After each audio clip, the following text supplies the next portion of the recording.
17 अप्रैल 2018 वो तारीख जो मेरे जीवन में काली रात बनकर आई। रात को लगभग 9:15 बज रहे थे। रोज की तरह खाना खाकर सोने की तैयारी चल रही थी। तब तक डोरबेल बजी।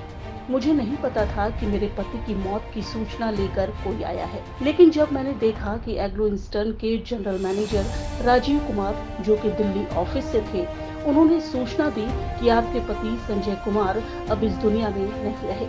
ये सूचना मुझे उनकी मौत के 9 घंटे बाद दी गई थी। इतना सुनते ही मेरे पैरों तले जमीन खिसक गई। मेरे मांग का सिंदूर उजड़ गया और मेरे बच्चों के सर से पिता का साया चला गया। तब से लेकर आज तक मेरे जीवन में सिर्फ संघर्ष ही संघर्ष बचा है। रोज न्याय की जद्दोजहद में 5 साल बीत गए। अमृता चौधरी ने हमारे संवाददाता रोहित रमापुरी से क्या कहा, आप भी सुनिए।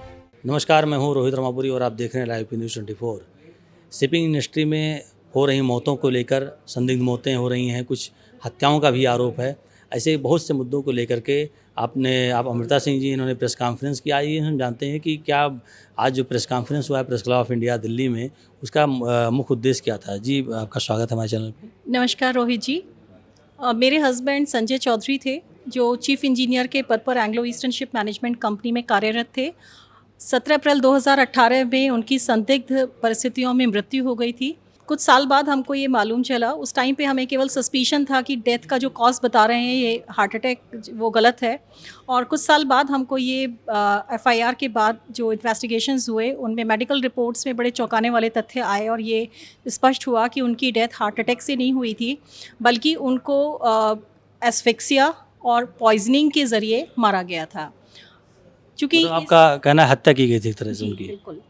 तो इस हत्या के प्रकरण को जब हम लोगों ने और इन्वेस्टिगेट करा और कराया, तो लेटर ऑन शिपिंग मिनिस्ट्री से जो हमने आरटीआईज़ के माध्यम से आंसर्स लिए, उसमें हमें ये भी स्पष्ट हुआ कि इसके पीछे एक बहुत बड़ा राज था, क्योंकि ये केवल संजय चौधरी की हत्या नहीं थी।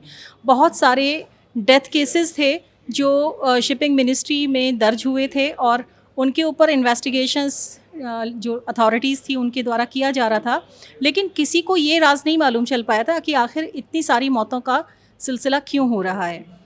तो बाद में हमको पता चला, जब मैंने खुद भी इसके कानून को पढ़ा, मर्चेंट शिपिंग एक्ट 1958 और आरपीएसएल रूल्स 2016, उससे ये स्पष्ट हुआ कि इन्होंने आरपीएसएल रूल्स को वायलेट किया था शिप मैनेजमेंट कंपनी ने। और लगभग 5 साल मुझे ये लड़ाई लड़नी पड़ी और लास्ट में शिप मैनेजमेंट कंपनी के ख़िलाफ़ एक वर्डिक्ट आया। डायरेक्टर सीमेन एम्प्लॉयमेंट ऑफिस हैं मुंबई के Shri Krishna Kumar, T K Krishna Kumar. I am very thankful to him, क्योंकि उन्होंने ये सच्चाई की जो लड़ाई थी इसमें मुझे बड़ा सहयोग दिया और उन्होंने जो तथ्यात्मक क्या वर्डिक्ट आया था, आप थोड़ा बताइए विस्तार से। रूप से जो उन्होंने इसका एनालिसिस किया 3 साल, उसमें ये उन्होंने वर्डिक्ट दिया कि ये शिप मैनेजमेंट कंपनी जो है इसने आरपीएसएल रूल्स का बहुत ज़्यादा वायलेशंस किया है। और लगभग हर कोड से जब उन्होंने इसका एनालिसिस किया तो हर एंगल से वायलेशंस के अलावा कुछ नहीं आया और इसी के आधार पर उन्होंने इनका आरपीएसएल सस्पेंड कर दिया 3 साल के लिए। और इसमें अभी चूँकि इनको इंटरिम रिलीफ मिल गया है प्रिंसिपल ऑफिसर एमएमडी मुंबई के माध्यम से, तो 22 मई को इसमें हियरिंग है। तो मुझे पूरा विश्वास है कि जो शिपिंग अथॉरिटीज़ हैं वो मुझे इसमें सहयोग करेंगी और जो सच्चाई है उसको प्रिवेल करते हुए हमें जस्टिस मिलेगा। जैसे कंपनी ने उसमें अपील किया था, कि आपने भी अपील किया था?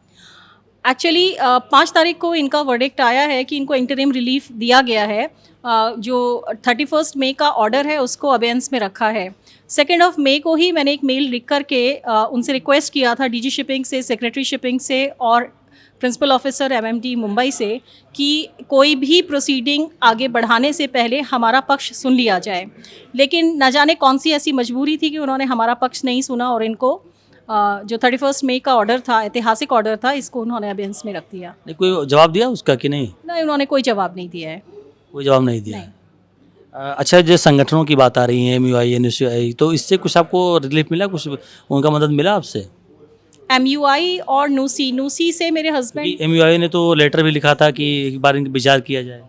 दरअसल मैरीटाइम यूनियन ऑफ इंडिया के मेरे हस्बैंड मेंबर थे। जब इनकी डेथ हुई थी तो मैंने उनको कई लेटर्स, मेल भेजे थे और उनको कई बार मैंने टेलीफोनिक कन्वर्सेशन भी किया था, मगर उन्होंने ना तो कोई संतोषजनक उत्तर टेलीफोन पर दिया और कभी कोई मेल का मेरे को जवाब भी नहीं दिया। इसके अलावा एक बार लास्ट में जब मैंने उनको ये बोला कि मुझे हाई कोर्ट जाना है और आप मुझे ये बताइए कि किस नियम के तहत आपने कलेक्टिव बार्गेनिंग एग्रीमेंट के ऊपर साइन किया था फॉरेन फ्लैग के ऊपर, तो उन्होंने इसका स्पष्ट रूप से उत्तर दिया कि हमारा इसके अंदर कोई भी लीगल अथॉरिटी नहीं है साइन करने के लिए। तो MUI से बेसिकली हमें कभी कोई हेल्प नहीं मिली और बड़ी चौंकाने वाली बात है कि 31 मई के ऑर्डर के बाद सबसे पहला संगठन जो कंपनी के साथ खड़ा हुआ वो MUI ही था। मेरा कहना ये है कि 1926 का जो ट्रेड यूनियन एक्ट है उसमें इसका जो गठन हुआ था MUI का, वो सीफेरर्स के वेलफेयर के लिए हुआ था, लेकिन सारे नियमों की धज्जियां उड़ाते हुए, स्पेशली जो section 97 and 97A merchant shipping act का है, इन्होंने तो टोटली वायलेट करते हुए इन्होंने मेरे हस्बैंड को मेंबर भी बनाया, उनसे फ़ीस भी वसूली, जिसके बैंक स्टेटमेंट्स मेरे पास हैं।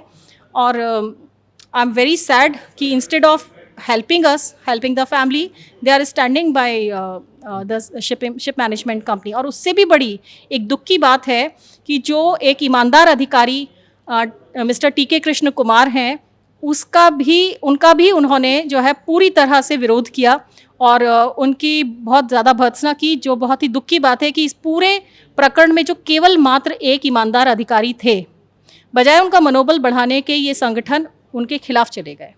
That is very sad.